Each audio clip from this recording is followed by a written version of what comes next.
So hello everyone and welcome.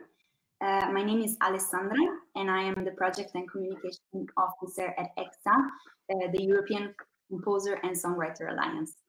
As most of you know, ECSA is a professional alliance composed by over 60 associations of composers and songwriters from all over Europe.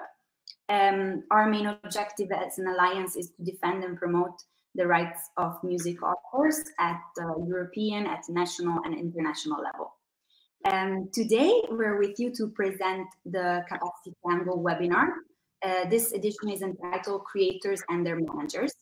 This event is organized with the support of Creative Europe, which is the European Commission framework program for the cultural and the audiovisual sector. And for this session in particular, we are collaborating with EMMA, the European Music Manager Alliance that we welcome with us today. As an alliance, EMMA provides a focused and representative point of contact to engage with professional music managers across Europe, and collectively represents over 800 managers across Europe and another 600 worldwide. Just a little guidelines before we start with our discussion. So as you can see on your right sidebar, you have a chat option and a questions option. The chat is great if you want to introduce yourself, tell us who you are. The question option is where you will type your questions during the webinar and where Anna then will collect them to then ask them to our speakers. So use the questions one so that we can track your questions easily. Today's program, I will share it right now with you for those of you that weren't able to see it. Here it is. These are our two organizations. We will have a first panel on creators and managers' personal experience and practical entrepreneurial tips. And this will last until 11. We will have a little pause, and between 11:10 and 12, we will have our second panel. And without further ado, I would like to introduce you to Anna, our moderator of today. Welcome, Anna, and thank you so much for taking the time to be with us today. Anna is a composer, songwriter, producer. She's also chair of the Organization of Songwriters and Composers in Denmark, DJBFA, and vice chair of the Danish collective management organization, CODA. Anna also sits on the board of SIAM, the International Council of Music Creators. Anna, without further ado, I will hand it over to you. Thank you, Alessandra. Thank you, and welcome to this webinar. I think in a time like this, when media rise within months, it's really crucial more than ever to have a manager who finds and promotes the artist's potential. And the question is if the artist is best served with a focus on live concerts, a placement on Spotify playlist, TikTok song, dance, brand collaboration, a solid Patreon subscription, creating a sample pack for Splice, so on. So, you know, the possibilities are endless at the moment, and therefore a skilled manager with an overview of the right collaborations, the right tech developments is crucial, I think, to make sure that the artist doesn't drown in SoMe and admin. But on the other hand, if a manager only masters the traditional skills like talking to labels, the artist might be better off managing him or herself. So that's what we're going to discuss today, and I think the level of mutual ambitions is crucial here, and I'm really looking forward to listen to this debate on the subject of creators and managers' personal experience and practical tips. So as Alessandra said already, my name is Lidell. I'm going to be your moderator, and in the panel here we have Arriën, who has been awarded with several awards, platinum and golden records for his work with the band Room 11. And he's been touring extensively in Netherlands, Canada, Japan, South Africa, Germany, and Belgium. And at the moment, he's a songwriter, composer, and producer, but he's also the co-founder of BAM, the BAM Popauteurs, if I'm saying it right. Yes, you are. Of which, thank you. You are currently the vice chair. And Arriën is also the vice chair of the supervisory board at Buma Stemra, which is the Dutch Collecting Society. And lastly, he is in EXCO and the CM with me. So we're very happy to have you with us today, Arriën. Thank you. And then we have Kate Havnevik from Norway. She is a songwriter, an artist, and a film composer, living just outside Oslo. And she's fostered really from childhood with classical music and opera because her parents are classical musicians. And her debut was a really critically acclaimed album called Melakton, which was released in 2006. And since then, which is a long time, she's been released on Universal Republic. But at the moment, she's scoring for film and composing for numerous short films, documentaries, and feature films. So please welcome Kate. Thank you. Then we have Marie Dimberg, which began her career in EMI Records in Sweden. And then she continues as vice president of international in London. Before leaving, she was in marketing director of EMI Sweden. And she has been named one of the most influential women in Swedish music industry since 2016. She was awarded the Danish Pop Award for the most valuable person. And in 2017, she teamed up with a partner, Thomas Jernberg, and created the Nordic management company, Dimberg Jernberg. And at last, we have Joan Vich from which is a manager from Ground Control in Spain. You've been working since the 90s and have several records and collaborations behind you. So with no further ado, let's get into the conversation here about composers, songwriters, artists, and managers, and how to better understand this relationship and how to get most out of it. So let's take a round. If we start with Arriën, what's your experience personally with managers? Well, I used to start out at the beginning of my band just doing everything myself because I thought that was a good idea, and it was to a certain point. But I remember, driving back from a gig and getting into bed like around 3 or 4 in the morning. And then getting up the next morning at 8 to answer all the emails before I got to another gig. And also not particularly doing the smartest things with label contact and stuff like that. So at a certain point I was like, this is not working that well. I need somebody to chip in and to help me out and to answer questions and, also be the middleman, because I as the artist or the creator, I can be annoying to a label, but that will reflect on me in a bad way. So you sometimes need a middleman to relay the bad message to other people. And all that strategic things combined together made me decide, well, we're going to need a manager now, and to definitely expand our national and international career. So that's sort of the main experience I had. For me, it was a flipping point, like, okay, this is a good time. Let's get professional. Yeah. Cool. Let's take a round here. So maybe Kate, if you continue from Arriën, and then we'll hear from the manager side. You can hear me? Yeah. Mm-hmm. Yeah. Clear. Well, I've had several managers throughout my career, and at various sort of success in a way. In the beginning of my career, I think I was really looking for a manager to try to help me to start my career, and to get me a record deal and everything. And it's kind of I think it's then I needed the contacts in the music industry, and that was helpful. I didn't have a career that was very busy, so I didn't need so much taken care of, but I needed help to sort of break into the music industry and get something started.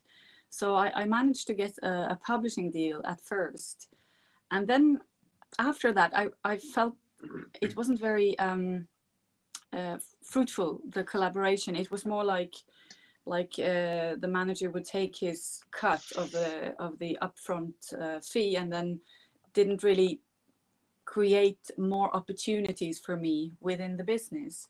And And I've been very self-driven. So basically, most of the things I've done is of my own kind of initiative in a way. So I don't know. It's taken me a long time to actually find management where I feel like it's a really great level of like creating opportunities, both of us, and exploring new ways of increasing my income as an artist, especially now when there's not so much touring, or maybe I don't want to tour as much because I do film scores and things like that. So I think I've been through several managements that sort of maybe suited other artists better than myself. And then I've landed on now a great collaboration with a manager in London, where we actually both have the same vision and we work towards the same kind of goal.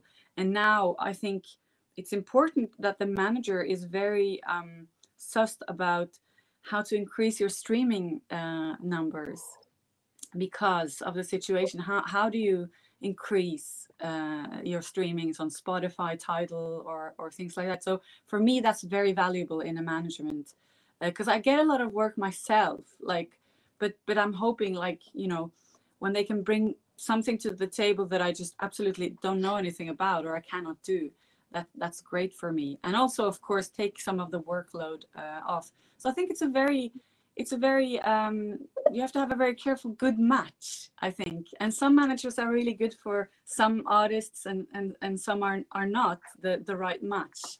And I think your expectations as well, you need to be on the same level of what you expect, where you're going, where you want to be in 5 years, 10 years, you know, what do you want to earn? How can we get your income up?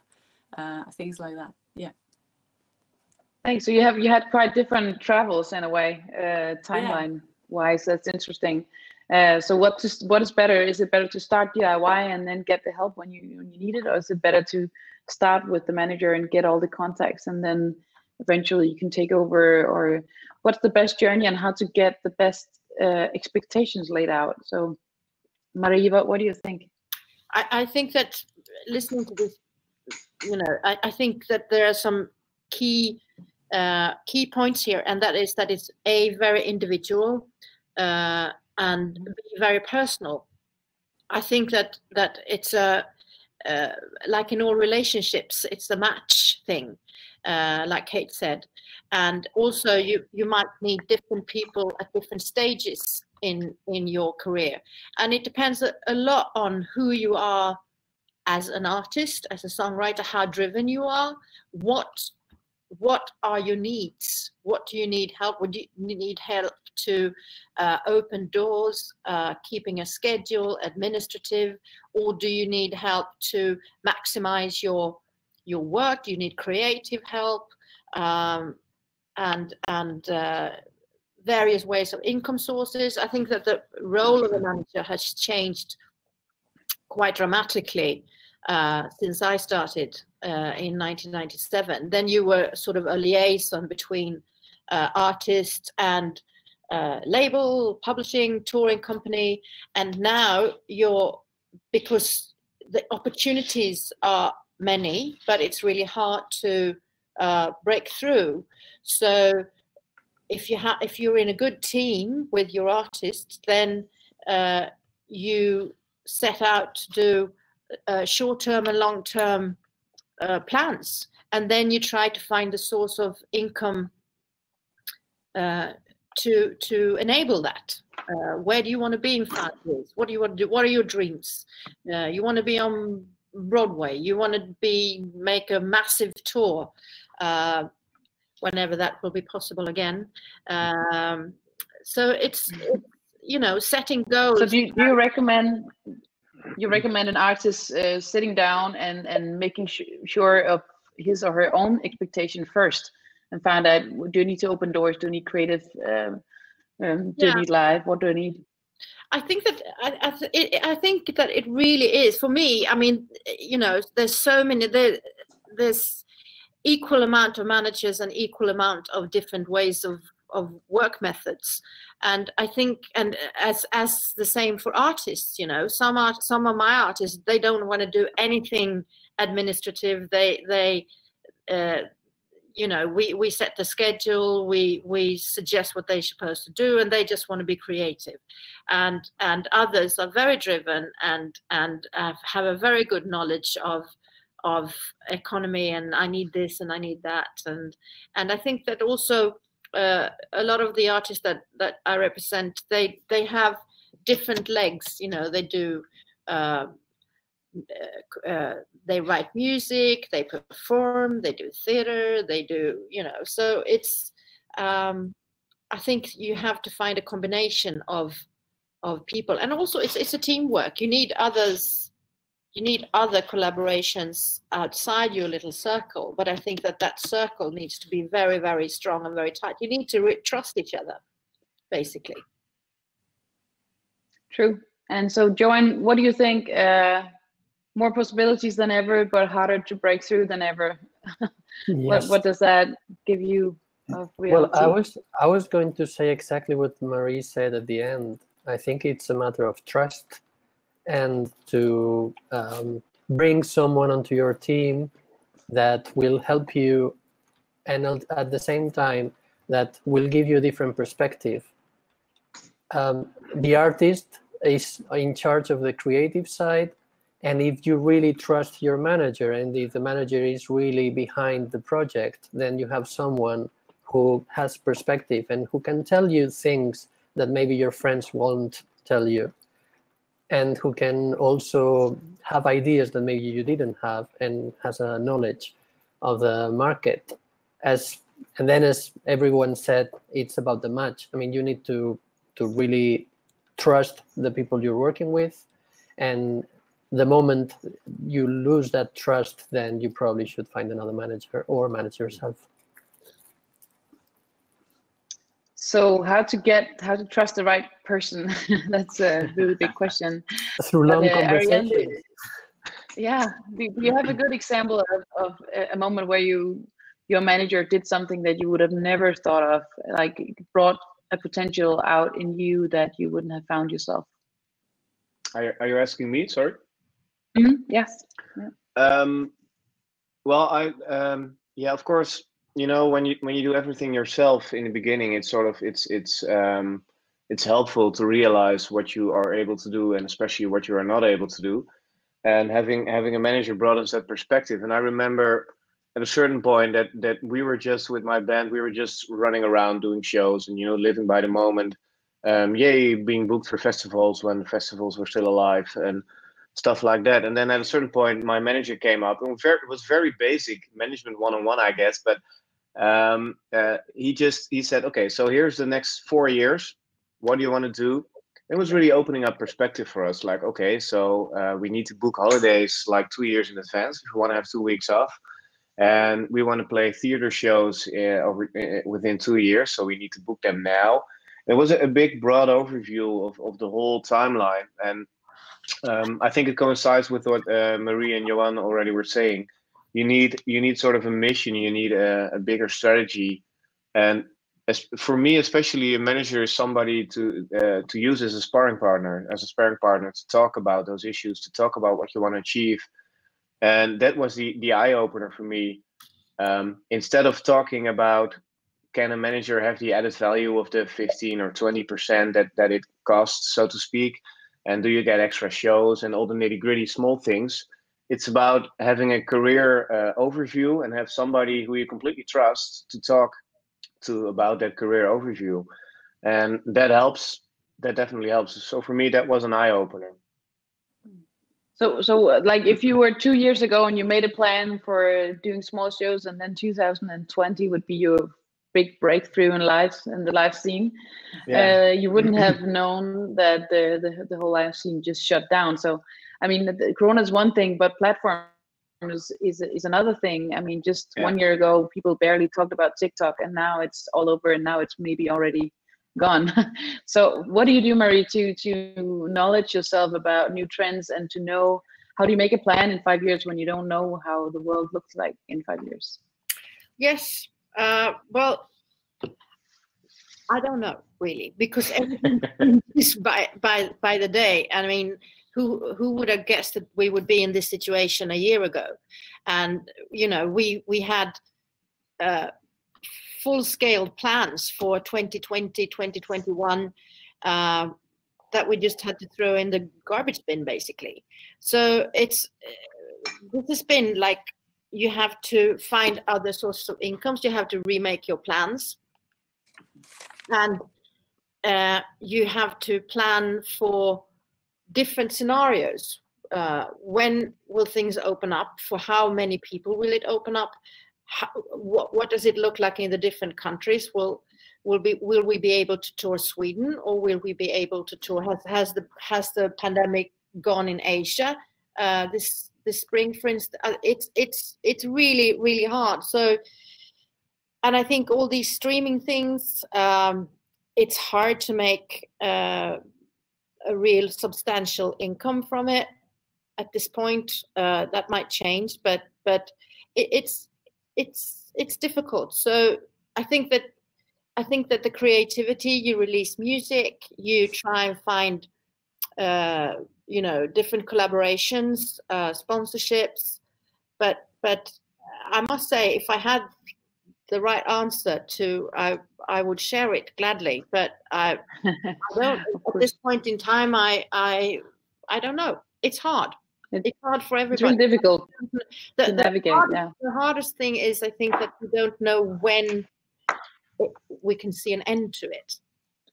But if I may react to that, the beauty of it is, in my opinion, that yes, everything is uncertain, but as an artist, if you have to figure out your whole creative process and also think about what the hell can we do now in this wicked weird year, it's a tough workload. So for me, it's like the added value of having somebody you trust and who knows the business side of the world to discuss issues. And of course, it's a matter of being flexible and being able to adapt, which is always difficult, but it's always easier to do that with somebody who knows the business and knows the income streams and all, because the income streams have shattered tremendously over the last couple of years. It's been completely complicated.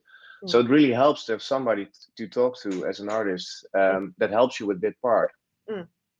Yeah. And what do you think, Kate? Because you mentioned streaming before, and now Marie says that there's no money in it. Yeah, So and the whole sort of. what do you I'm think? thinking about streaming concerts. Sorry, I didn't. Oh, okay. Think about, I think about replacing the actual live thing. Of course, yeah. I know. That's one thing you can do as well. But yeah, for me, I've never been really. I've toured a lot in some years, but I've never been really the typical touring artists. And also, artists at different levels have different needs. Big stars or people who can play huge concerts have very different needs than people who can play very small venues. So for me, it's been very important to figure out how to, in this kind of terrible streaming platform age we are in, where we earn so little per stream, how can we actually try to increase the streaming numbers? And are we is it possible to earn more on my music than I'm actually doing just by being present more stages, being pitched to more playlists, being sort of pitched for more syncs and things like this? So for me, it's really important to see how can we try to use the system, however bad it is, to see what the algorithms, how often do you release something will affect your streams, because if you release a new song every month, then people will maybe go in and listen, and then they might listen to some more songs or be reminded of your previous album or things like this. So for me, that's very important and very interesting, to work with a person who doesn't have all the answers, but have the same curiosity and interest of finding out those things. So I feel kind of lucky now because I have a manager who is very much taking care of my artist career and making plans, making release plans. And I have, we're all in sync, but then I'm also doing the film scores. So I feel like I'm lucky I can have sort of two things going on at the same time. I wouldn't have been able to organize all the releases she's organizing for me myself, but I'm able to finish the music. So, but because I've been kind of running my own label and releasing things myself, so that's kind of what I need a manager to, and also just someone to talk to. And I remember some years ago, I took kind of a break from having managers, and I was kind of thinking about what to do. And I ended up feeling really lonely in my career because I'm a solo artist, and you just wanted someone to sort of cheer you on and to back you and to kind of come with some ideas and kind of confirm the artist you are, So I needed someone to sort of a team, someone to talk to. So that's also very valuable for me. Thanks. I'll start with Marie and then Joan, also because there's a question for you in the chat, Marie. And I was wondering, like you say, Kate, about the algorithms, how to know how they work. I mean, form has always influenced the content, and we've always tried to be creative with the forms we're given. So what are the forms right now? Like, how do we navigate in this? Do we create a smooth track? Do we just blind our eyes and go from intuition, or what do we do? Are you asking me or Kate? Yeah. Sorry, I'm asking you, Marie, and together with the question here, how to manage in the unknown in these special times. I think that I'd just like to underline what Kate said about having support. I think that I say when getting out, I think that being an artist is one of the loneliest jobs you can have. Because you're out there, it's your work, it's your soul that is put on the line. And I think that one of the most important things you can do as a manager is actually to be there for thick or thin, and especially in this day and age when you can be self-supplied. You don't really need a label. You can create things together. If you decide that that's what you want to do, and I think that that's as I said, the whole paradigm that has been shifting has opened in a lot of creative opportunities, and I think that guiding an artist into opening different doors, maybe do different collaborations. I think that this terrible times that we're in also opens up doors for new collaborations that maybe you thought weren't possible before, because everybody is in the same situation. I think that's a really, really important things, and to examine every possibility that is out there. And what was the question? Easy to make new values for the other and them gender? No, I think it's. I think you answered it pretty much. I mean, you said you have to try everything out, but the core is the same. The core of the support and the match and the relationship is the same, no matter how different the world looks like. Yeah, and I don't think. I think it's this gender. I think that it's a personality thing. It's not a gender thing. Not for me. Mm-hmm. Yeah, Joan, you had the question from the viewer. Oh, yeah, the gender. No, I think it's really doesn't have to do with gender. No. I've had terrible male managers and terrible female managers, and also very good ones. So I think it's really a personality and chemistry. We have in our contracts, we actually have a 6-month trial period. Yeah. Oh, that's good. That's a good idea. We all know each other after that. We shouldn't work together. Do you also, Marie, do you also have a key man clause? Yeah, but there's only 2 of us, so it's a bit. Yeah. And we don't have a contract, me and my manager, because we trust each other.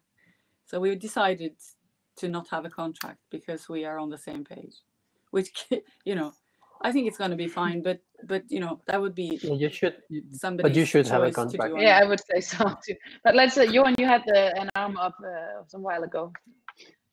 Yeah, well, it was about something that was talked a few minutes ago, but Kate was saying that, and then Marie also said that.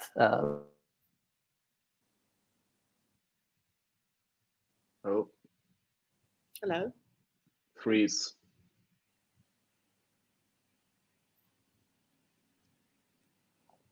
He disappeared.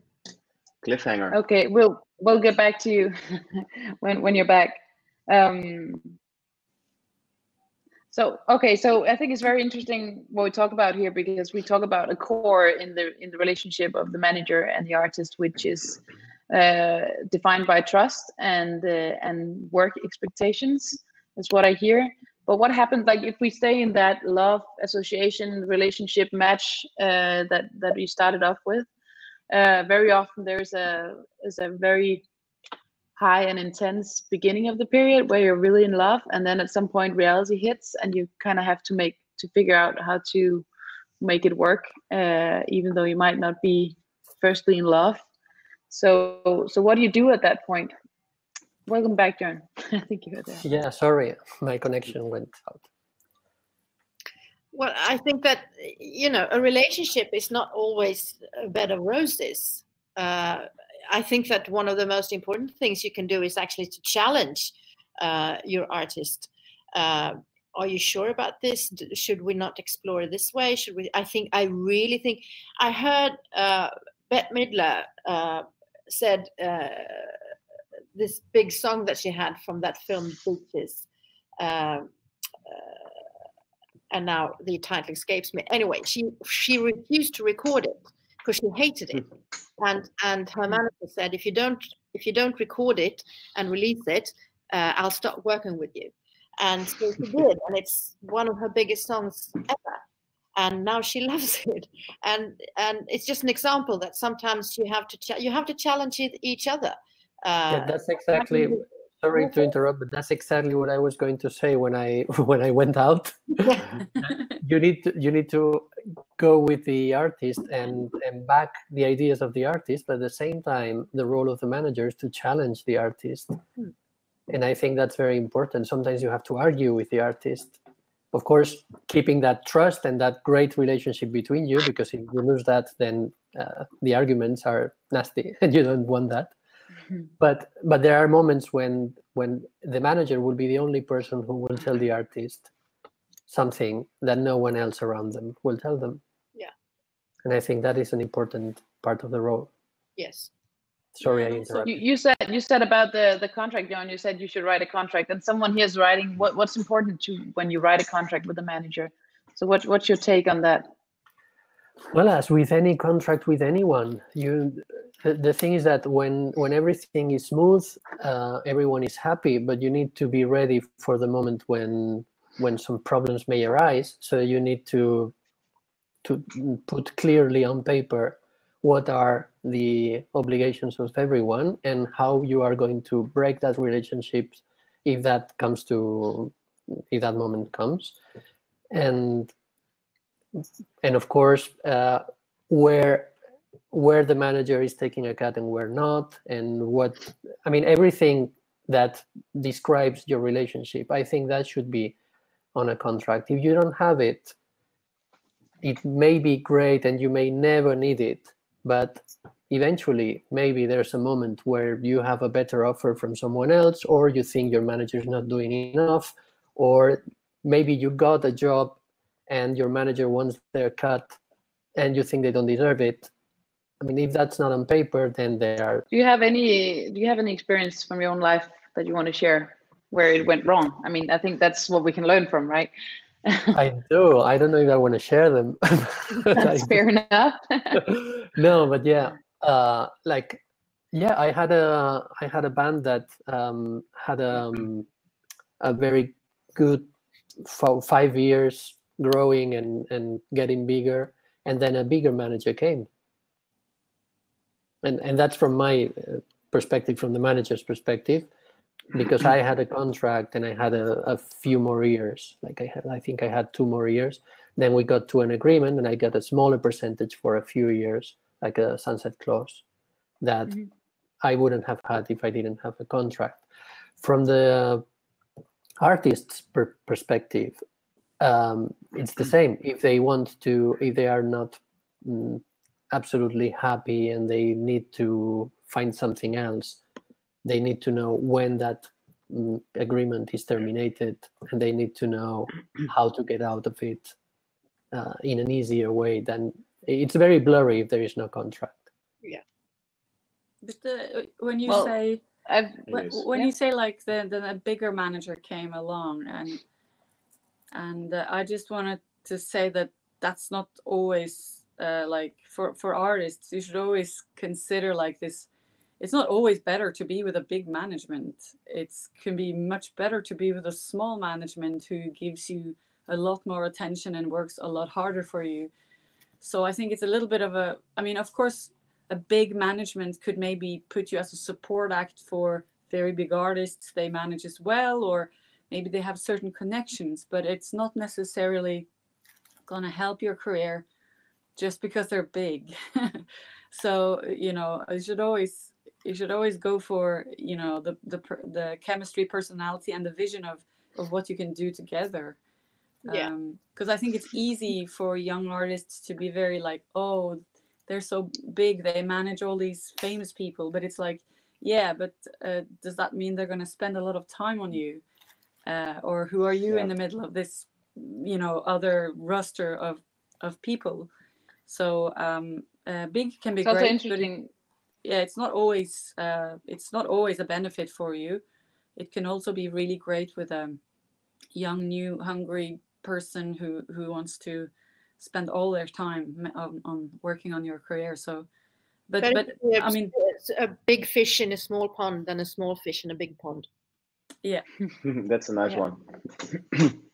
It's also interesting when you talk a lot about the individual match and relationship in person, but a lot of contracts is not really bound to one person necessarily. I mean, me as personally, I've experienced twice actually. First, when I was only 18, I had a contract through a producer that I knew, who found us, and then a manager. But then the manager's mom got sick, and we had a new manager. And then that new manager and the producer ended up in a law trial together. But luckily, we had a good contract, so we could get out of it, right? And the second experience was a couple who was married for 10 years and had the company, and then they split up, and one just moved to Hawaii. So, I mean, we all people. So I think we can be lucky and unlucky in our life, and that'll affect our relationships in the work. Yeah, that's why I asked about the key man clause, because that sort of relates to that key person clause. It should be actually, but it's that relates to that part because, like you said, Anna, we've all been talking about the personal relationship you have as an artist with your manager and the other way around. And therefore, in my opinion, I always recommend people to at least talk about having a key person clause in their contract, because if you are signed by one person. And one person only, and that's part of that person is part of a bigger company, then it could happen that, of course, that person leaves and is not allowed to take you with him to the next company. So it's always an interesting issue. And also to reply to Kate, it's all what should be in the contracts. It's also about the expectations and the obligations you have. That's the most important part. So what do we actually expect from each other? And if you sign up with a big manager because you expect opening shows for big artists, and make sure that it's somehow in there, because otherwise, in the end, you won't be able to say, well, you didn't perform, you didn't achieve anything. And you have a discussion about, yeah, we did, no, we didn't, and that doesn't work. So that's an important part: obligations, termination, like Joan said, and key person clause. Yeah, Marie. Yeah, and also to look at what competition is in the management house that you decide to join. We have a very varied artist roster, and because our ambition is to have the best artist in each area, and not to go, to have 5 artists competing about the same space, because they do sort of. They're in the same genres. I think that's important too, because if there's too many artists, in the similar kind of genre that you are, then it's so easy to replace one with another.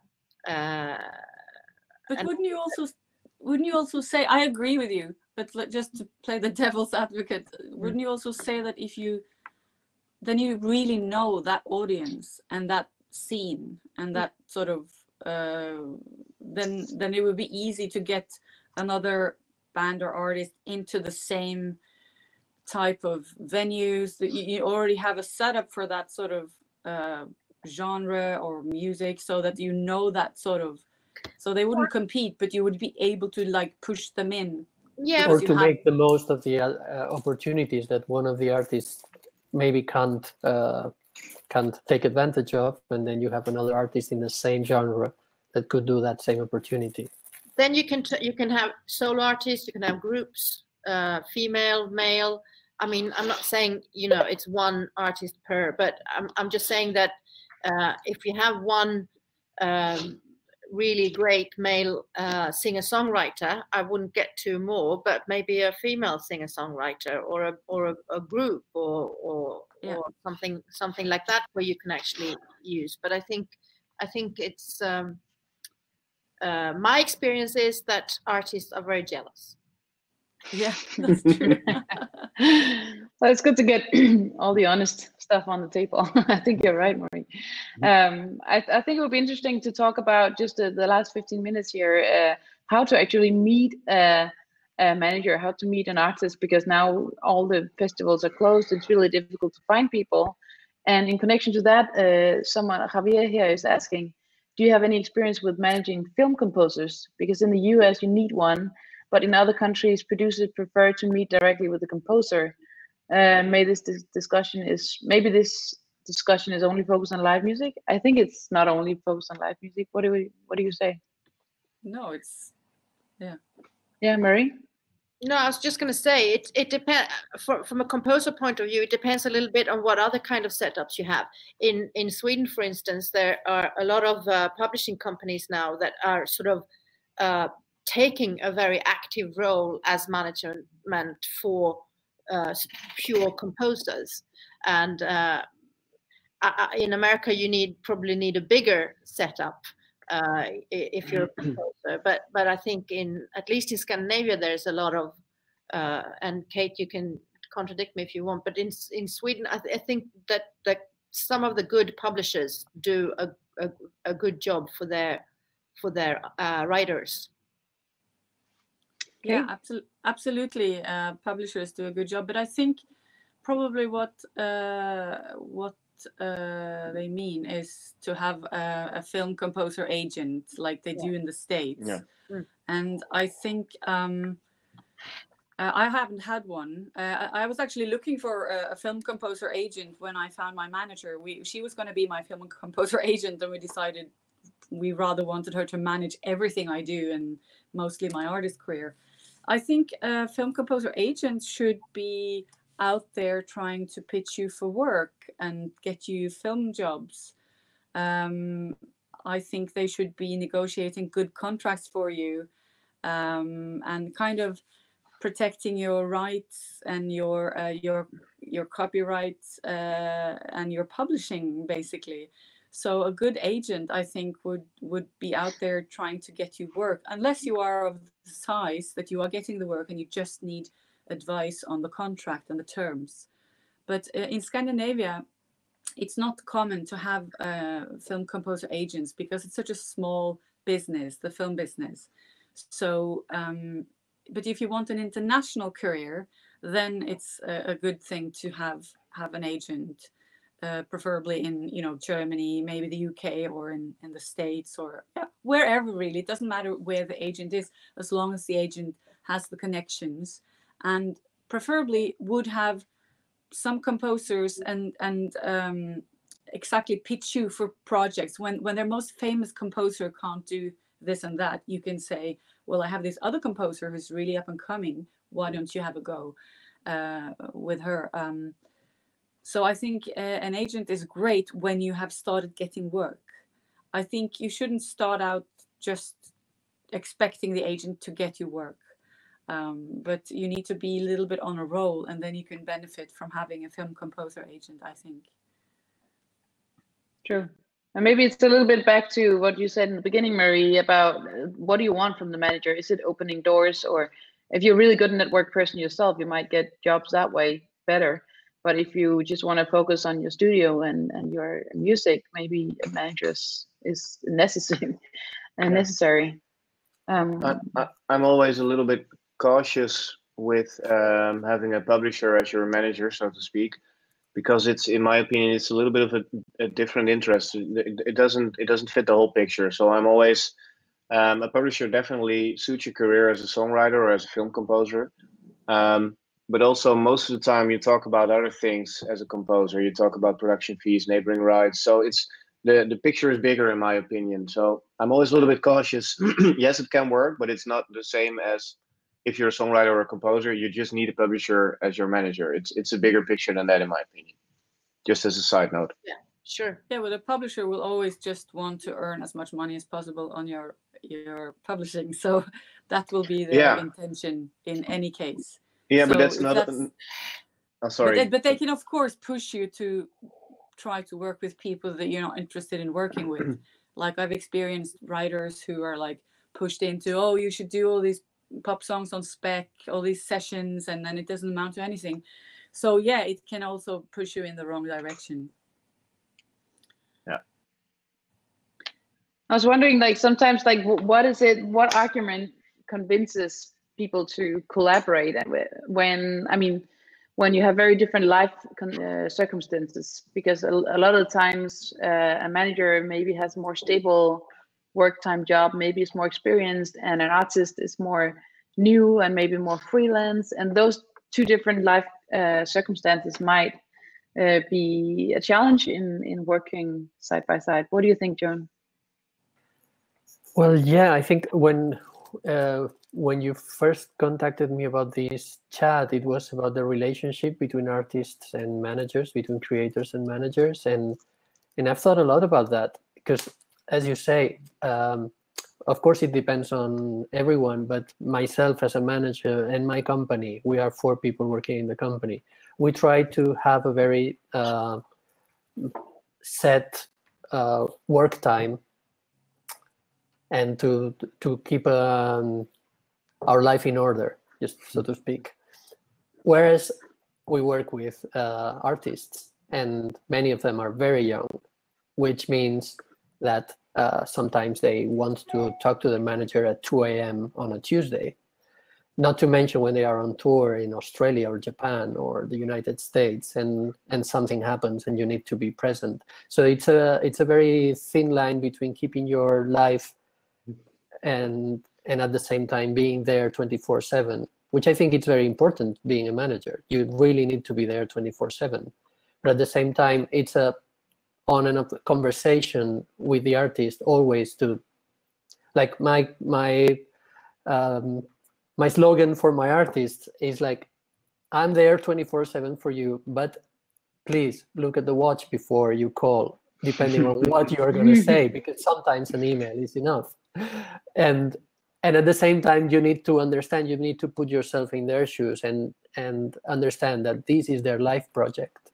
So it's really important for them, and you are working with them to help them make their dreams come true. So you need to be there and be very patient. I mean, the relationship between a manager and an artist goes both ways. You need to understand there is a person at the other side, and one of the persons needs to sleep, and the other person needs to really be creative, and to be there when the idea sparks. So yeah, I think that's a balance that you need to keep all the time. Yeah. Well, we're getting to the closing remarks, but Kate, let's take you, and then there's a question afterwards. I just wanted to say that not all managers are the same, and not all managers have very strict office hours in a big office, and sometimes the managers can be quite similar to artists. They want answers at very odd times, but I think it's about mutual respect of each other's lives, and that, you know, there are other things going on in their lives. And I think you will find that sort of that timing of when people are available and working and not. And you just need to see the other person and listen, and be respectful like you are to your friends and family in a way, you know. And always think, you know, what's the urgency? Is it urgent, or is it really just emotions, you know? So be respectful, and you'll find out your timing for contact. True. Yeah, but your I manager think there's is also the person you are able to call when you need to share some emotions related to your career. So in that sense, I think it's important to be there as well, when the artist needs to talk to someone. That's also a role of the manager, in my opinion. Well, we just have 5 minutes left, and there's 2 questions actually. It's a really interesting talk here.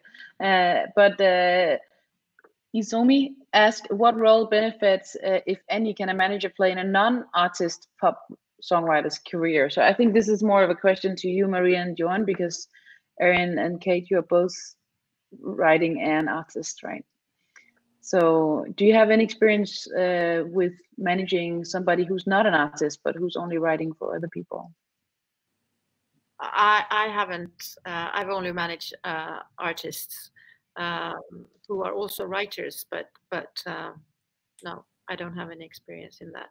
I think it's a little bit about what Kate said before. It's, you know, where do you want to place yourself? Do you need somebody? Do you want to have your world as a working area? Then you probably need somebody in the US or wherever you want. It depends a little bit on where you want to be, I think. Okay. I would say then really that your publisher is very important. When you have a non-artist pop singer, songwriter career, your publisher should be your main backing system, who will get you into writing sessions with loads of different people in different countries and everything. And it's more, I would think that would be more important than having a manager. Yeah, I was going to say that. Or if a manager finds the publisher maybe for you. Yeah, exactly. Maybe maybe that's true. I know songwriters who have who only do songwriting, but they have a manager and a publisher, and the manager sort of, it also acts as, my guess is the same as an agent for film composers. But like I said, they look at the bigger picture. Where do you want to go in the next 5 years, next 10 years? So that's the same with a normal management, but they also look more specifically, okay, so you're going to be in the studio, you're going to do co-writes, but you probably also will sing the vocal. And as we know, loads of times the vocals on the demo ends up being part of the track in the end. So you need to take care of other things than only publishing, like neighboring rights, like I said, session fees, stuff like that. So there's a lot of overlap, but it's not necessarily the same, in my opinion. True. I'm allowed to run a little longer if everybody's okay with that, because I think this is a very interesting subject. And I just realized, do you say Joan or do you say Juan? I'm saying Joan. Joan. I'm so sorry. No, so Joan, okay. you wanted to say something, right? Yeah, but I forgot. Okay. Sorry. Okay. Well, someone is writing now. Do you have any experience with more experimental music? Or you mentioned you had very different genres in your catalog, but does any of you have experiences with experimental music? Yeah, but it originates from I work with Lidell, who does a lot of experimental music, but it originates from him as an artist, and he explores a lot of different things with classical orchestras and stuff, and then you sort of you just have to make sure that the path and guide so that the deals are correct, that he doesn't spend all of his time doing lots of things for no money, basically. So you maybe back to the Aryans, learn to say no to the right things. Yeah, exactly. Yeah. Try to limit it, because it's also a creative process that maybe he needs to do. You know, sometimes you need to do things for your own personal creativity and to take the next step, and then you have to support that as well, but try to make it feasible. It also depends on what you consider experimental music or avant-garde music.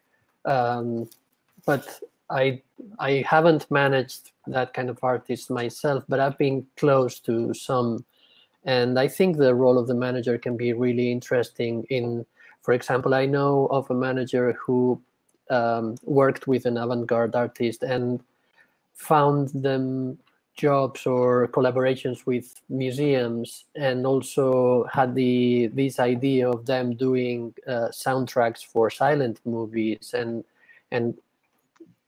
those ideas came from the manager having conversation with the artist, but I don't know if that's what Rune is asking for. So I was also going to say myself that collaborations with other genres, like other art forms. I mean, some of the most successful avant-garde musicians in Denmark are really successful because they team up with maybe somebody who's doing the artwork for a vinyl, and then there's only 20 examples of it, and then they're highly costly, and it becomes a collector's item, you know. So stuff like that, or together with a writer or something like that. So that could either be the manager reaching out for collaborations, or yourself finding a colleague in another field than music. mm-hmm. Yeah. Within this line, there, yeah, okay. No, it's also very interesting to look at, like, you know, what did other artists do in similar field, or what is your goal? Like, how did someone else solve this? You know, not to do it exactly the same way, but to see how did they manage to get there with this avant-garde music or experimental music, you know, what venues, what audiences, what websites, you know, who's interested in what you're doing, because that's the thing, you have to find an audience. Who's your audience, you know, and then yeah, that's do some kind of research, you know. It's a good idea. Yeah. So on that line of questions, somebody's asking about a producer. He just took on a new UK alt indie pop producer. How do you market a producer? He's pretty successful, but how do you make him produce other artists and meet that? Do you have any suggestions for that? Well, yeah, I mean, that I can tell because I do. With a producer, you need to be actively searching for work. You need to contact A&Rs at record labels. You need to also contact bands or artists directly, offering the producer's job, if you think, of course, it's the right match, and if you think they're going to like what they hear when you present the producer's work.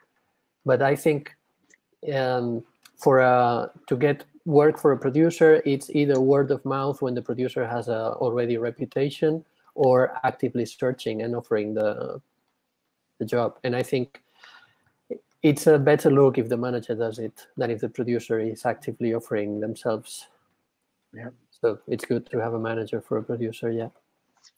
And what do you, all four of you, what do you think about the new kind of revenue possibility of making samples and sharing artist packs, or signing up for something like Sound Better, where you can pitch yourself as a producer and people can buy your service, kind of Airbnb for producers? I don't know if you know the site, but like, this is a whole new way of also earning money as a producer, I'm guessing.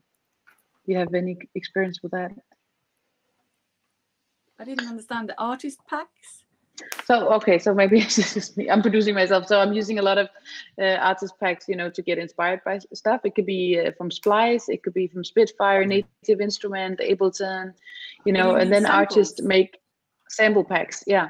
So that's another way for a producer to earn money, but also to get PR and marketing. I mean, because you realize, like just yesterday I was at a film composer and he said, well, I got this kick from this and this artist, and did you know that he also did blah, blah, you know? So it's kind of a new way of releasing. You're not releasing an album, but you're releasing a sample pack.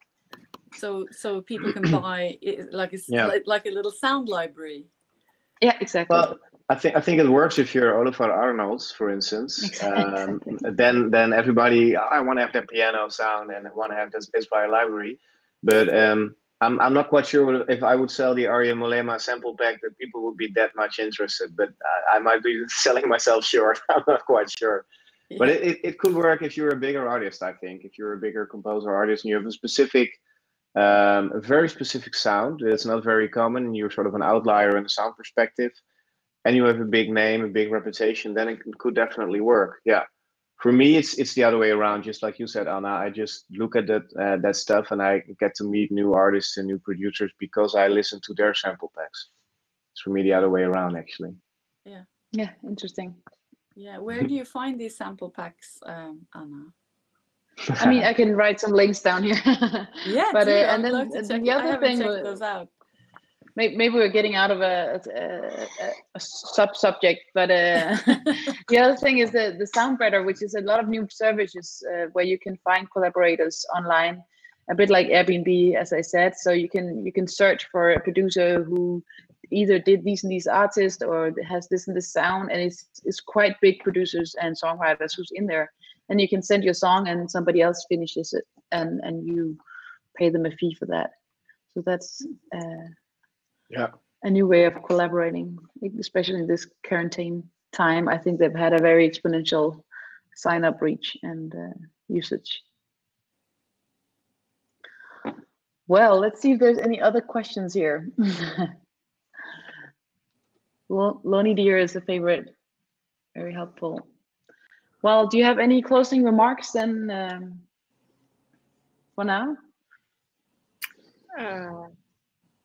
Not really. This was the first for me. It's been interesting, and hopefully the people attending got something out of it. And you know, we should not forget that we're all this.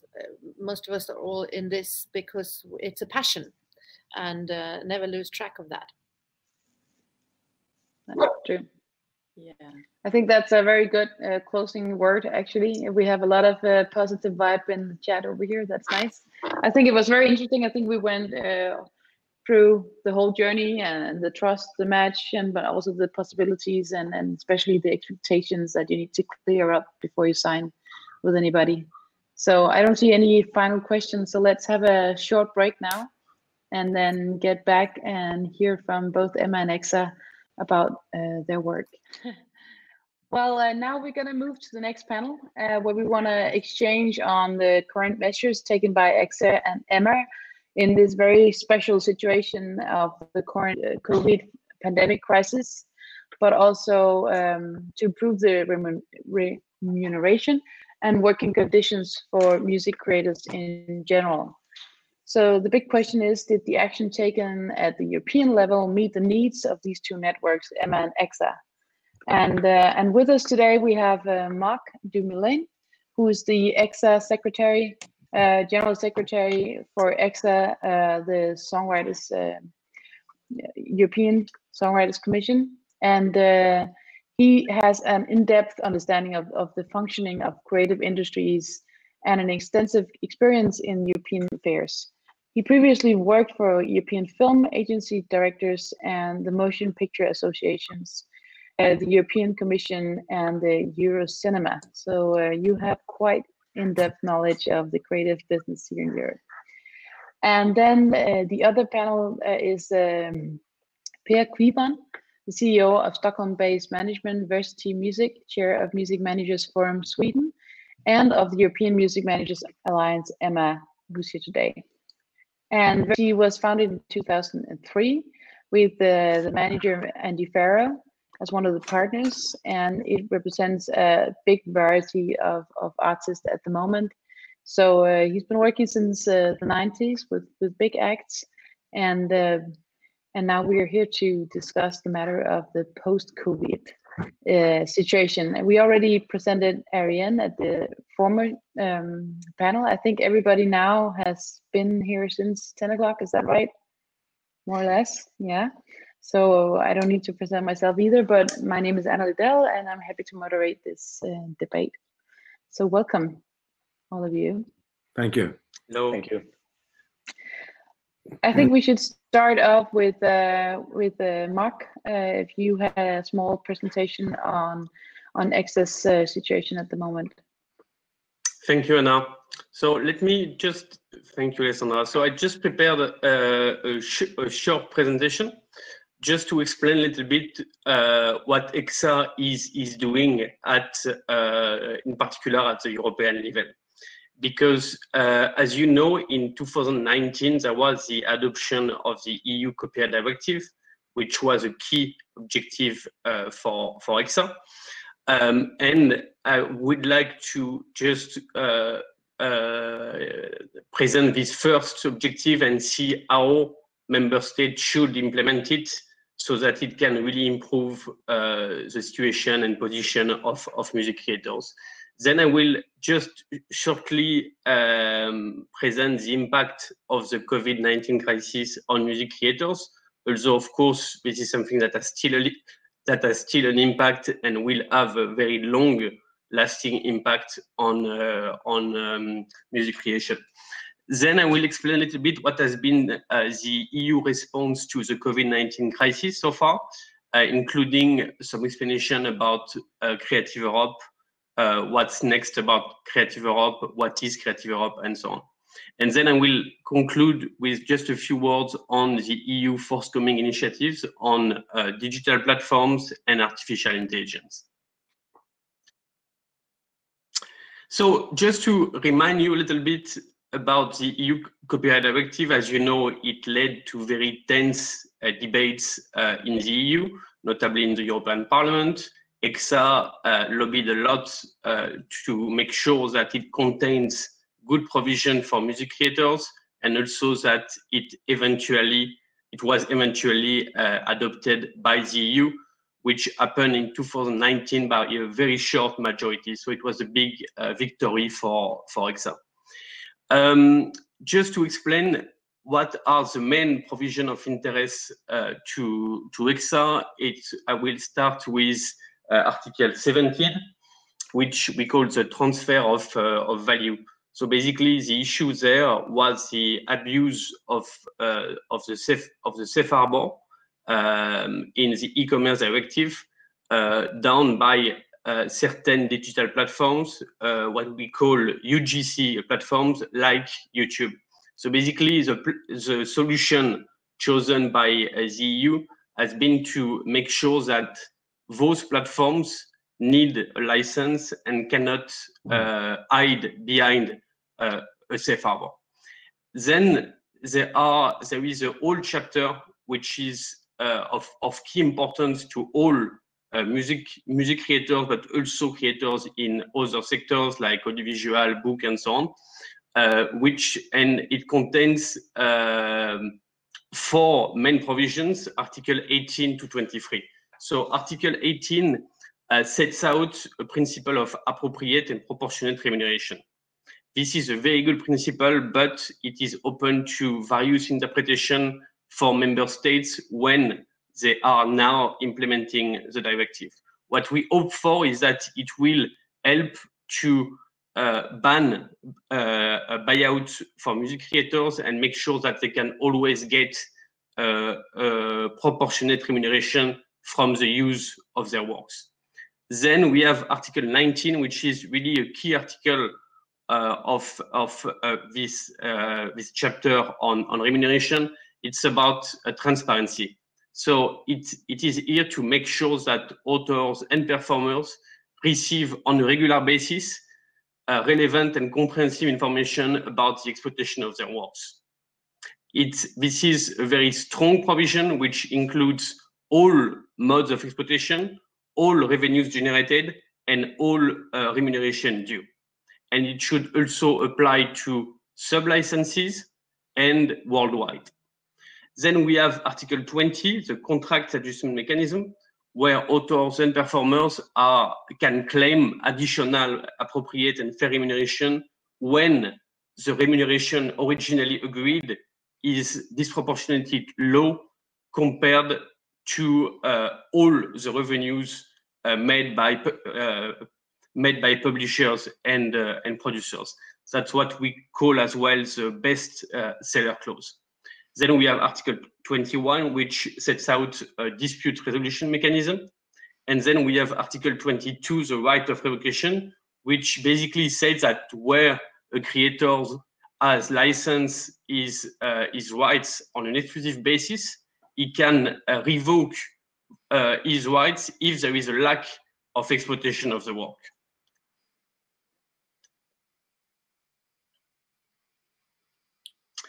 Now, this was about the content of the copyright directive. I just want now to talk about the process for implementation. So all EU member states have until June 2021 to implement the copyright directive. A lot of them have started already. I think the most advanced one is the Netherlands, where it will be adopted soon. Congratulations, Arriën. But then the process has started in a lot of EU member states, in particular in Germany, in France as well, and some other member states are a bit later than some others. When we look at the implementation, we need to make a difference between Article 17, which is a clarification of EU law, and which, as such, needs to be implemented in all EU member states. In parallel to that process, the Commission organized a stakeholder dialogue on the future guidelines on Article 17 and a public consultation.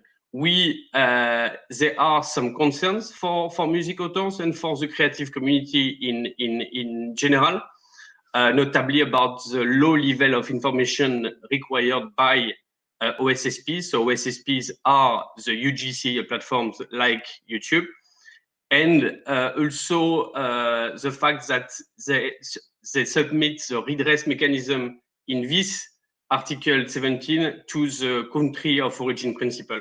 So what we've been doing, both about Article 17, but also about Articles 18 to 23, is to have common recommendation with the authors group. The authors group represent all authors in various creative sectors. So we are working with film directors, for example, screenwriters, book writers, to make sure that Articles 18 to 23 are implemented in the best possible manner. We have been doing also some communication, notably in June this year, to make sure that that member states take into account our recommendation to implement the copyright directive. This was, we did a video at ECSA, and we also sent to all member states 10 steps on how to implement the copyright directive. Let me turn now to the impact of the COVID-19 crisis, which really underlines and makes it even more urgent and important for member states to implement the copyright directive. As you know, there is a very strong impact on the music sector, including on music authors, especially, of course, from the live sector and from the background sector. But for example, all bars and restaurants where music is being played. According to the CSAC figures, there is a sharp decrease in royalties foreseen for this year, for 2020, from 20 to 35%, only taking into account the first wave. For the live and background sector, it's up to 80%. So this is really, really huge. So music income for songwriters and composers is set to fall between 1 and 3.1 billion in 2020, with also a decline of 20 to 35%. So in essence, it's important to understand that music authors are in a way suffering twice, because the exploitation where authors are getting the most royalties are also the ones experiencing major losses.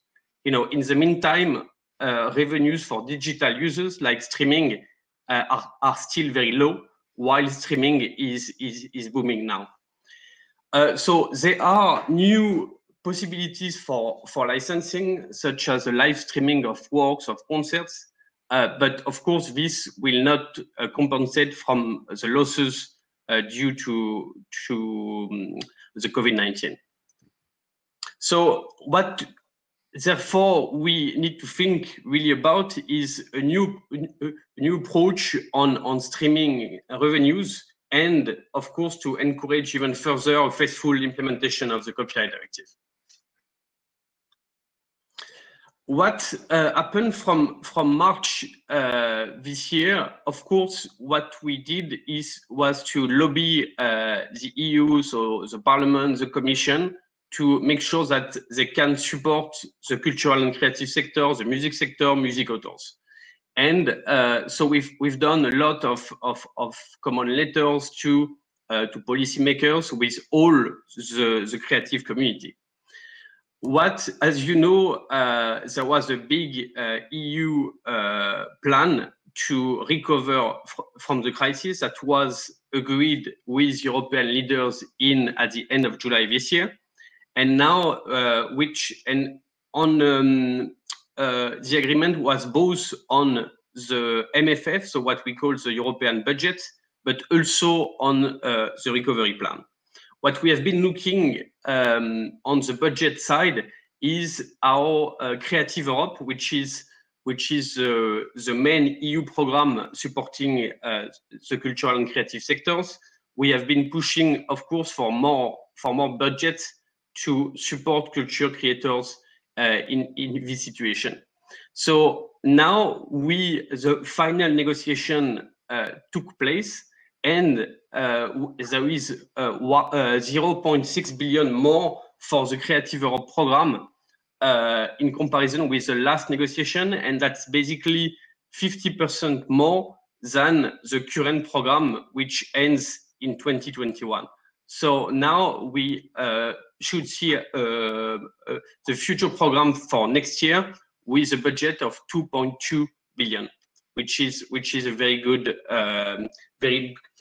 result. But the issue now is that, as you probably saw in the news, EU budget is blocked by certain EU member states like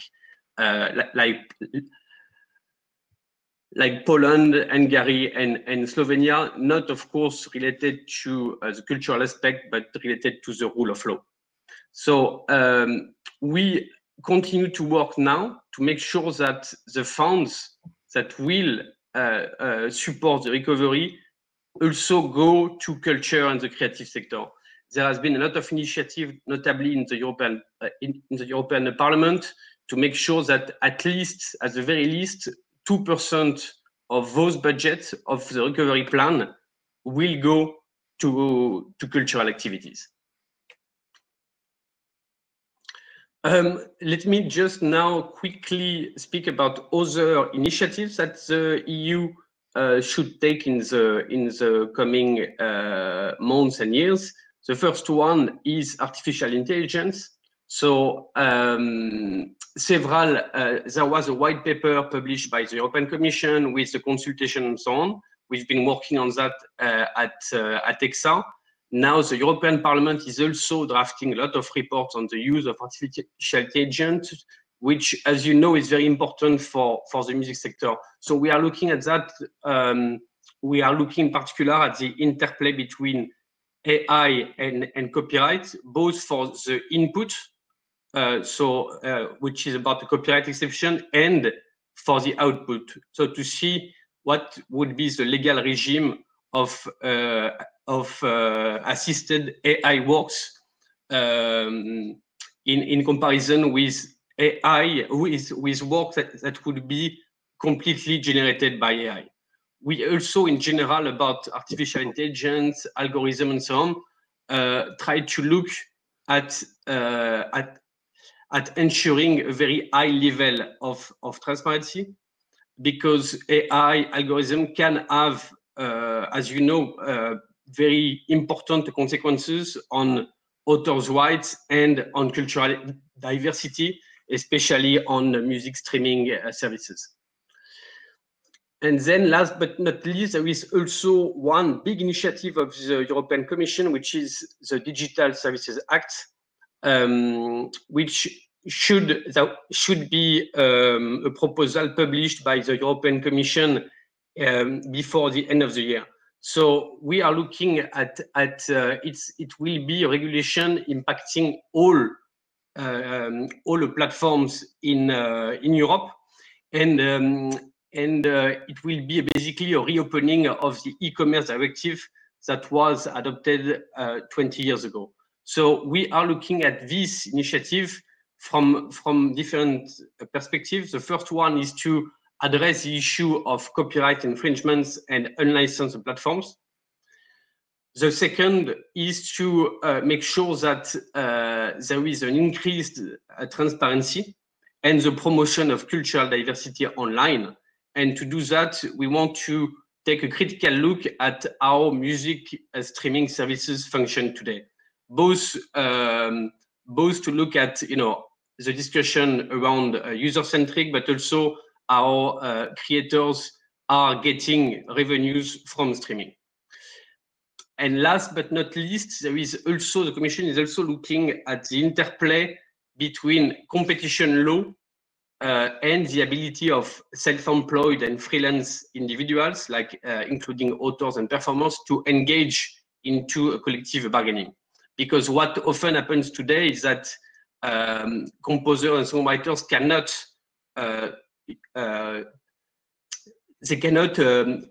form a union because this would be prohibited by competition law. So the Commission is trying to change this, and we are of course encouraging the Commission to look at this issue, and which will be one of the big issues in the next 4 to 5 years. Here you go. So thank you very much. And so that was just a little presentation to frame a little bit the debate. Thank you. Right. Over to you, Anna.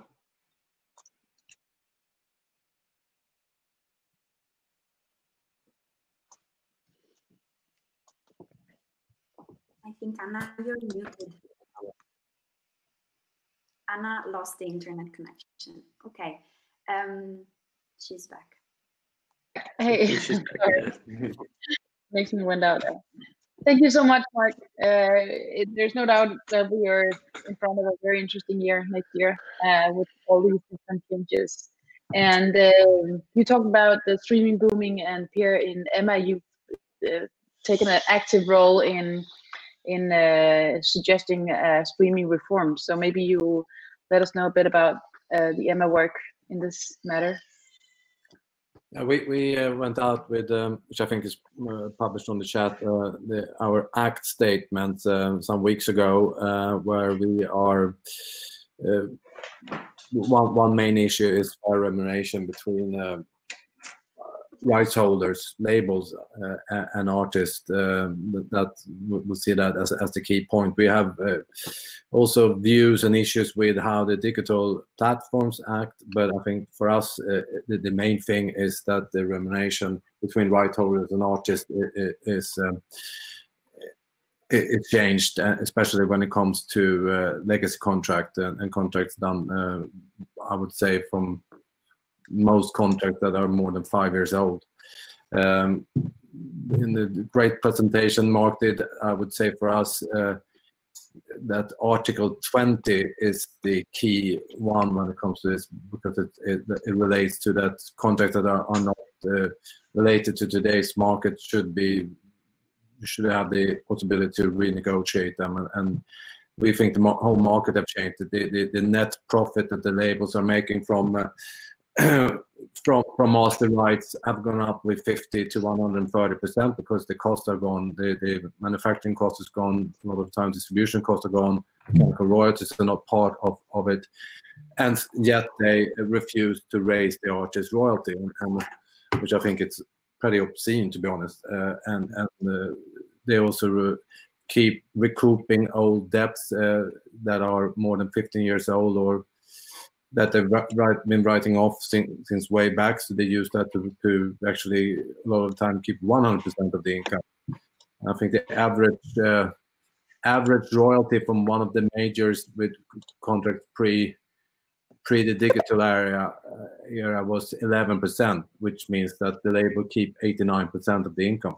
I think it's bad for the whole music industry economics, not only for the artists, but I think the it makes labels ineffective and non-creative by earning money from basically not doing anything. With this big catalogs are now 2/3 of the income compared to frontline. It used to be the other way around. So that is something also that we're are putting forward, or is a main concern in our ACT statement. Is also the bulk payments that comes from big tech companies into rights holders. They're not transparent, and we don't know how they're shared with the artist. We are demanding transparency in those cases. We're also pointing out that PROs needs to start to find to work together in a system where you don't have so much unidentified royalties and non-matching royalties. These are membership organizations. They should work for the members, not for their own institutions.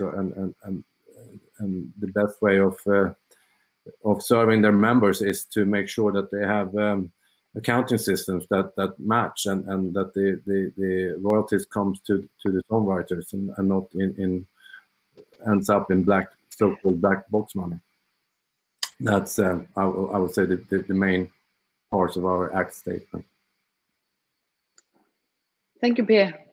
And Arriën, when you hear this and you think of yourself as an artist, but also on the next generation of songwriters, what do you think is the challenges and possibilities in all this? Well, first of all, let me say that I was very glad to read the statement by Emma, because it touches on all the right points, especially now. And for me, it sort of it co-aligns with the general idea that this year, the COVID-19 year, has made clear to all of us that the system as it was before COVID is not working. Streaming is growing, digital is growing, and as Per already said, it's not reflecting into the whole value chain, so to speak. So you see people every year, we hear, well, streaming has grown once again in the IFPI. The record labels, they all are like, oh, we're back at the old level of income and revenues. And somehow it's not relating to artists and to songwriters and to everybody at the end of the chain, which in my opinion should be the beginning of the chain, because without an artist and a songwriter, there is no chain. So it definitely resonates, and I think we need to relook at the system. And in my ideal world, every party, like labels, PROs, publishers, songwriters, everybody should think about this together. How can we make a sustainable chain that works for everybody? And there's a lot of money in the sector, and we all know that. And there was also an IFPI report about I don't know how many billions it was, but it was a great amount of money that the cultural sector has and the record industry has. So there's a lot of money in the industry, but if we don't find a way to work all together to make sure that everybody gets a fair share, then somehow it's not going to work in the future. And especially now with COVID, we see that live has gone down, digital has gone up. That needs to be reflected in remunerations and in transparency, in my opinion. Thank you. Yeah, it's true. It's like it's kind of like the developer liquid when you make a photograph in the old times. Like now we really see the picture, the full picture of the chain, and something is just basically missing. And you can also question, the split between the master and the performance of the writing. Is it as costly today to record a label as it was a recording as it was just 10, 20 years ago. So but it's really difficult to change these things. What are your best suggestions on how to move on here? Apart all the work you do, how do we communicate to just regular members and regular listeners the importance of this value chain? Well, in my opinion, making statements like Emma does and like ECSA also have done is a good starting point, because people need to be aware of the issue. And for instance, user-centric streaming, that's an issue that's also mentioned, I believe, in the Emma statement, but that's one of those things that really resonate with the audience, because they're like, okay, so I'm listening to one artist and my money doesn't go to that artist. I don't get it. How is that possible? Things like that resonate, and that sort of starts a discussion on it. And on the other end, we need to have more roundtables and maybe force discussions with labels, with DSPs, and it's a very broad subject, of course, to change the whole value chain. And it's basically, like I said, it's my ideal situation. It's probably going to be impossible, but it's small steps at a time. So awareness, first of all, within the audience, within the industry itself. Always verify with numbers. So always we have to be able to show that with numbers what's happening, and what's happening with the increase of digital, and what that means for us as songwriters and for artists who are stuck in bad deals. And then just make sure that all parties have the same perspective in mind, which is an industry that in 10 years still is working for everybody. And it's all good and all if publishers and labels want to have 80% of the income, but if that means there's no more room for new talent and no more room for cultural diversity, then in 10, 15 years in the long term, it's going to be a very, very empty and bleak world, in my opinion. Yeah, I think that's it's a key point. I fully agree that how the ecosystem is working with the industry needs to be looked at and very sharply at this point, because the labels a lot of times don't have the same position as they had 10, 15 years ago, or when they were many times the backbone of the artist's career. They become more of a distributor or like tech companies themselves. I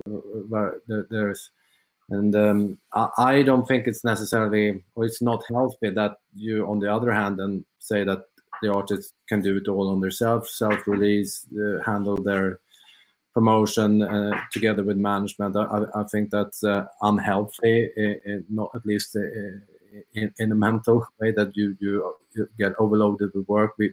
What's important is that we start to work again more as or that we work more as an industry as a whole, and to be able to do that, you need to have a fair share of or how the income is shared between the different parties. And I think it's very important also to really talk with policymakers to make sure that they understand how it works, because very often those are very, very complex issues. When you look, at how streaming works, it is indeed very complex.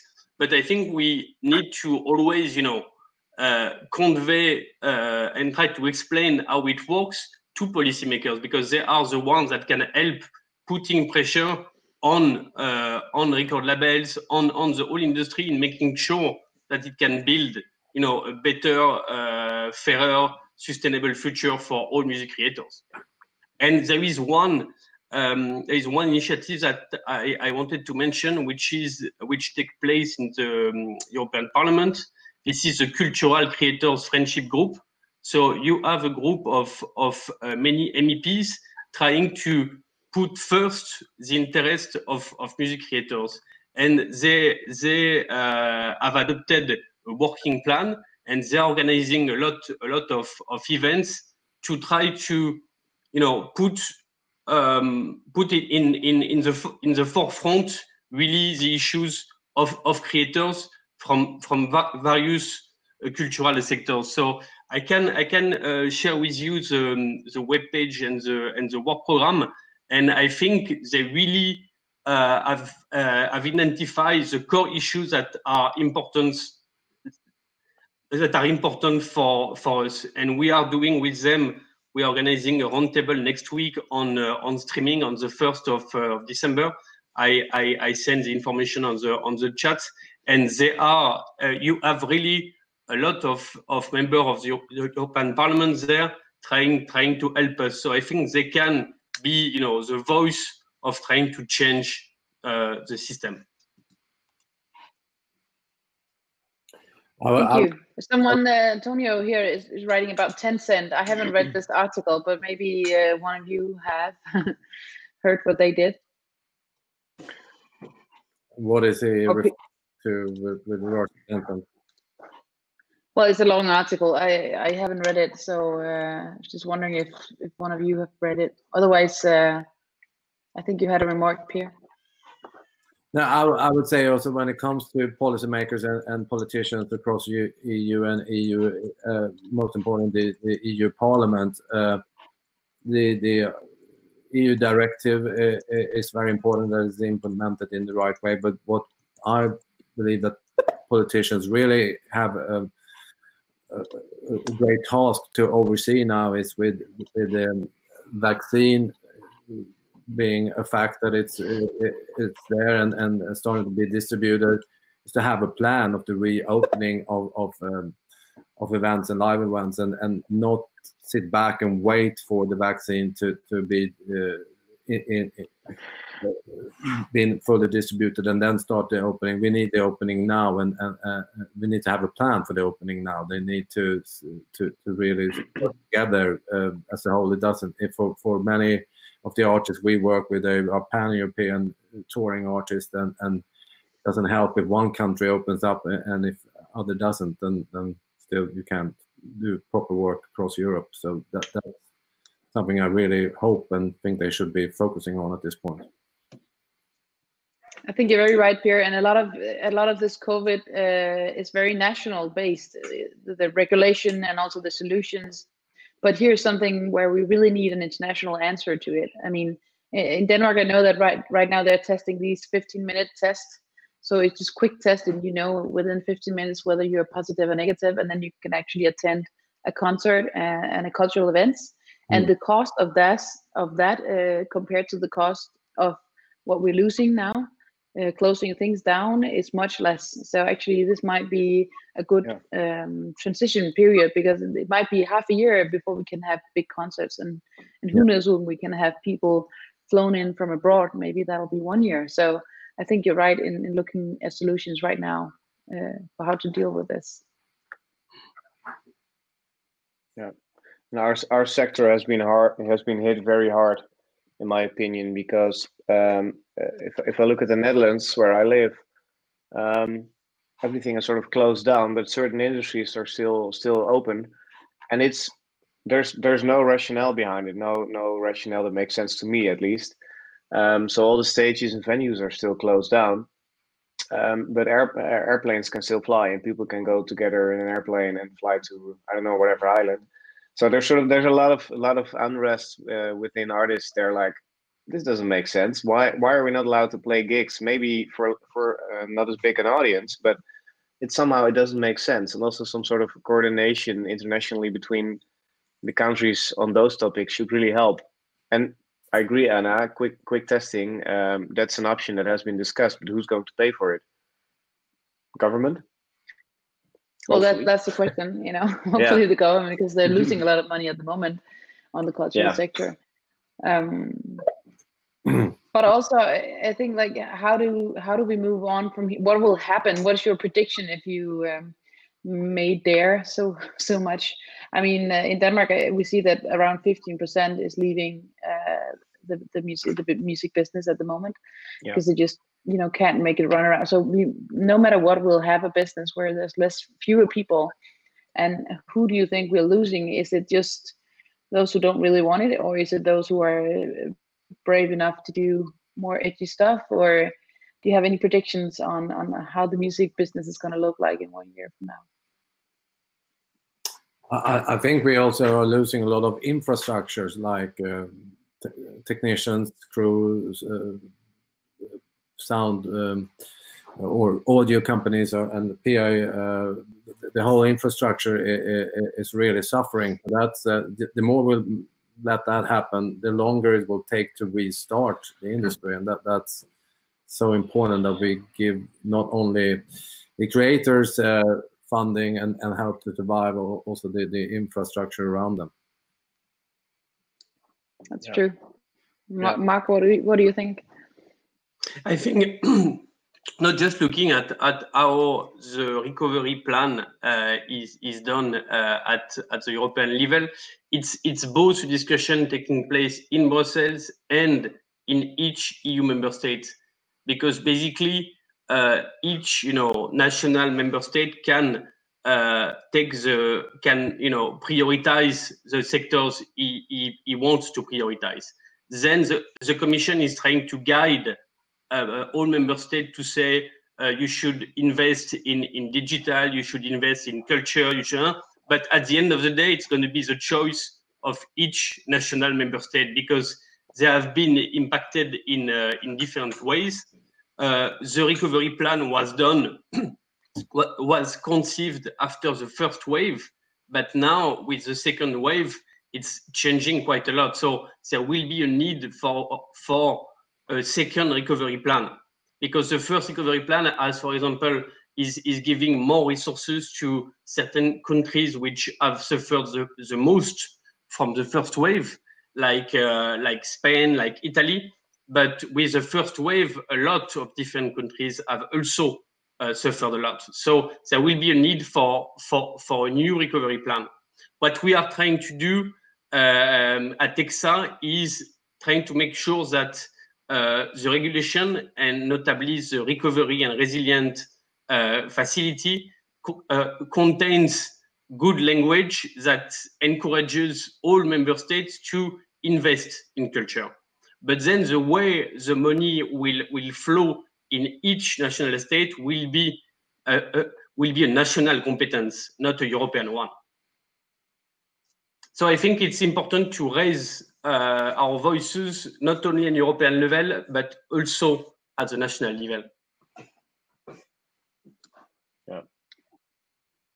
Thank you. I think there was a little cloud in my connection here. Antonio is writing about the micro payments, and I'm wondering if there's like a spectrum, how to go from here. Is it by forcing people to pay, or is it by giving them the chance to pay? I mean, if you look at the film streaming, there's no such thing as free streaming for advertisement.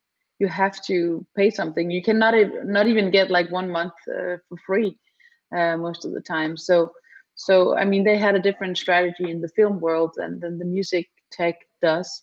Do you think it's a reality, it's a hope that people willingly want to pay for the music by contributions?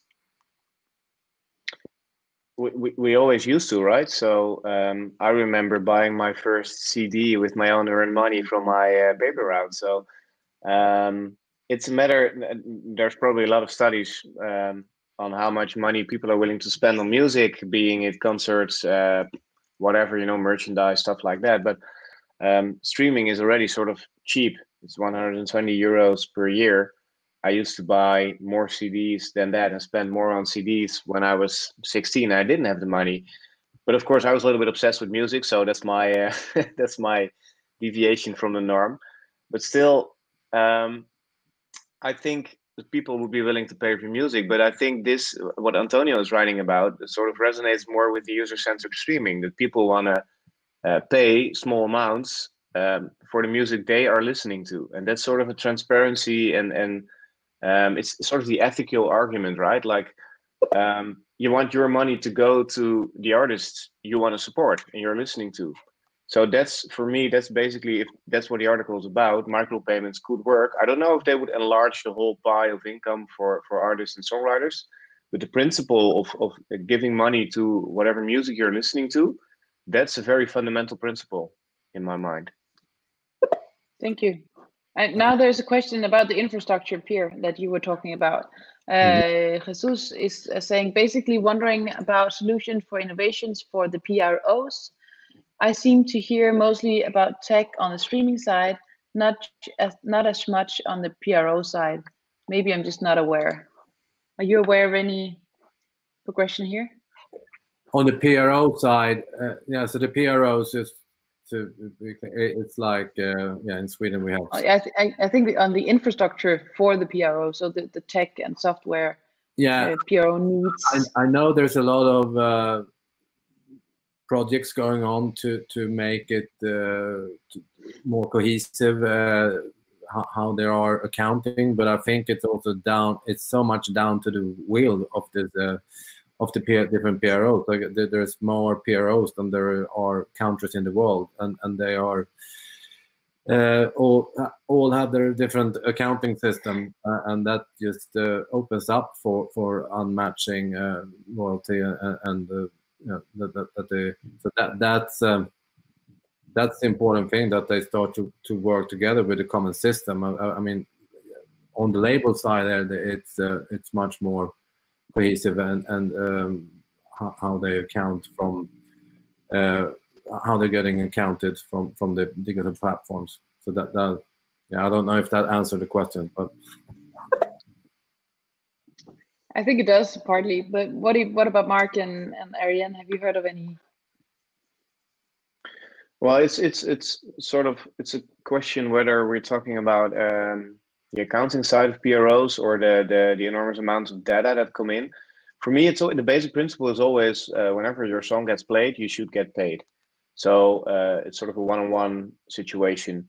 You want to know that your song has been played, whether it be in a supermarket or on a stage by somebody else or on a streaming service. And then, if it's possible, if it's not too costly, cost-effective analysis, then you also should get paid a little bit. But getting as easy as me saying this in 2 sentences, there's a whole difficult system behind it, data system, financial ecosystem that complicates things. But this should be the basic principle. And I know that some PROs are working on that with new systems and new ideas, but also a lot of PROs probably have more difficulty because they are fighting other battles. So more transparency in that regard would mean, for me, more one-on-one. So my song gets played, I get paid. But I don't know whether there's one system that could make that possible for everybody. In Europe, for instance, we as PROs, we've tried to cooperate more together, but the European Commission also has some sort of competition law arguments about that. That sort of pushed us, the PROs, into competing more with each other. So the Commission is forcing us in another direction than it should be in the better interest of artists, in my opinion, and songwriters. So that's definitely not helping. That's one example of the EU not benefiting songwriters, in my opinion. Yeah, and I think also, if I may supply on that, as we talked about the value chain, but there's also creative chain. So a lot of people, maybe a lot of younger people, don't really know about PROs and what their rights are. So they just open up a program, a DAW, something, and start creating. If you are the first time you're ever gonna export anything, and you're asked who wrote this song, you know, that'll change the workflow, I think. So I think we have to look into also the workflow and how to create awareness around actually creating that metadata in the very beginning of creating a song. Yeah. Sophia here is saying as she doesn't believe the idea of the antibodies. I think it's what I talked about, the 15-minute test. Of course, it's not perfect, but it might be enough for people to dare to go to concerts. We don't know. I think the question is rather than trying to find solutions now, rather than waiting half a year or 1 year. I think it was the idea of it. I think we are running to the closing remarks. Let's take a round. Does anybody have a closing remark? Just maybe to add, Anna, that there is also one thing that will happen at the European level is that the Commission will draft an implementation report on the Collective Rights Management Directive. So this will trigger, probably discussion on how the CRM directive has been implemented. And so, as you know, at ECSA, we started a survey with our members to see a little bit how they feel about their CMOs or PROs. Thanks. Well, I think this is a very interesting talk. Do you want to have a comment, Pierre? Now, something which we haven't touched with a lot, which actually goes a bit with the user-centric that Arriën brought up, is to prevent or start working against fraud and manipulation of streams. But that's another big source of where money ends up in the wrong pockets, not the artist's pocket, and it goes to play like organized crime is definitely part of that income. And the digital platforms really need to start acting on this right away. And I was also going to add just quickly to the discussion about free contract paying for subscriptions. I mean, my belief is that you can have as a platform free access to the content you have, but the artist shouldn't pay for that.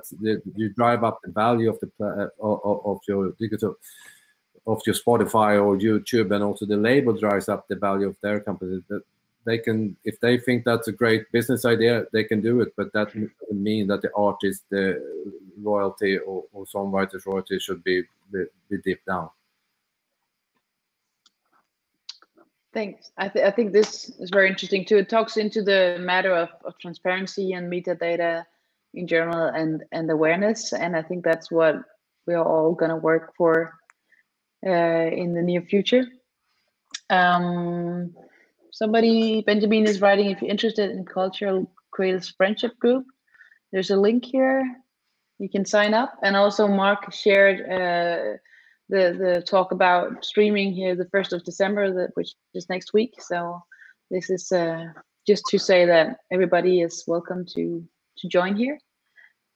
Thank you very much. I don't know if you want to say a closing remark, Alessandra. No, thank you. Thank you first and foremost to you all, the speakers, for taking the time to talk to us. There were a lot of takeaways and important lessons for all of us. Thank you to the attendees for taking the time to follow our webinar. Thank you to Emma for collaborating with us on this event, and thank you to Creative Europe for supporting us. To all the attendees, to all the speakers, we would love to hear from you. So you will receive a little survey after the end of this webinar, and just let us know your thoughts.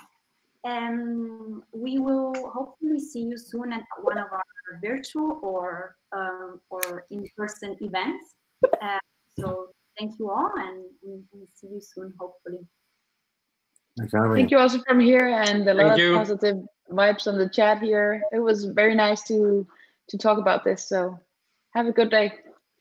Bye-bye. Thank you, everyone. Bye-bye.